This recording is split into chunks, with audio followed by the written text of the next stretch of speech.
Welcome to Take 5, your 5-minute inspirational message from Solid Rock Drogheda.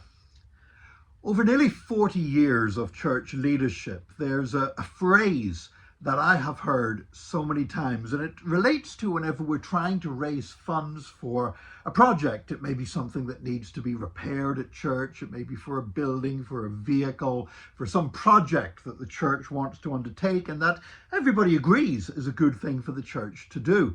And when it comes to raising the money, sooner or later somebody comes to me and says, "Nick, I've just been thinking about this. You know what? I've just realized that we've got like 300 people in the church, and if we divide this up, if every person gave €100, we could buy it straight away. Why don't we just ask everybody to give €100?"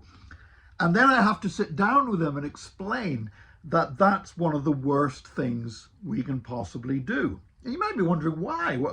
Surely that's a good way of breaking it down, and surely if everybody did that and everybody just played their part, it would be easy to get whatever it is that the church needs. But the problem is this, that no matter how much you break it down like that, there are going to be people who just don't engage. There are people who say, "No, I don't want to play my part in this. I want other people to do it." And to be honest, in churches, that can often be a sizable number of people. So by saying if everybody gave this amount, the first thing we have to say is no, everybody won't give that amount. The other reason why it's a bad idea is because you often in a church have people who can give far more. For one person, giving €100 might be a real sacrifice. But for another person, €100 is a drop in a bucket. And they could easily give €1,000 or €10,000 towards a project. But if you say all we need is each person to give 1,000, that person said, "Wow, you know what? I was thinking of giving 10,000 into that project, but well, pastor said all I have to do is give 100, and that's what they do. So you have lots of people don't give what would be the amount if everybody gave. And then those that are able to give more end up not giving more because it's been broken down as everyone should give this amount. And so invariably that idea when it comes to fundraising doesn't work, and the church ends up being unable to buy the things that it really needs, even though the capacity is there in the church, even though God has provided the resources to the church and everything else, because it comes down to something basic. We are not all the same.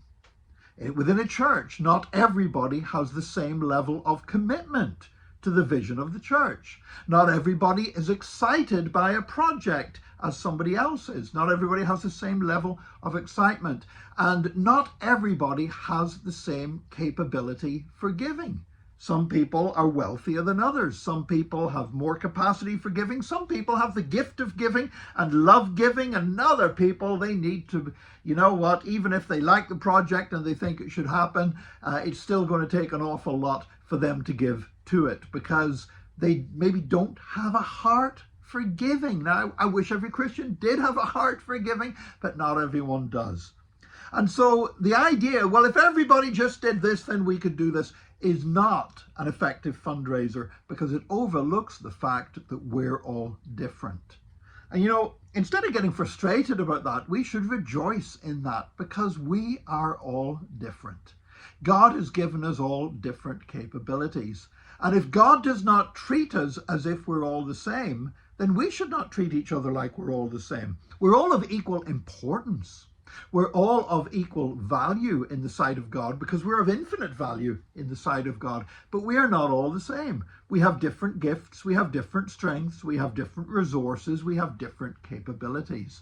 And that's why God gives different people different gifts. God calls different people to different ministries. God treats everybody differently and has a different plan for everyone's life. God has a plan that is unique and it's perfect for that person, but it's not the right plan for anyone else because each person's plan is different in some way because God has created us absolutely unique. So if God has created us as being unique, let's not try treating each other as if we're all identical. When we recognize that fact, that we have our different strengths, our different weaknesses. We can actually achieve far more together than if we just try to demand the same of everybody.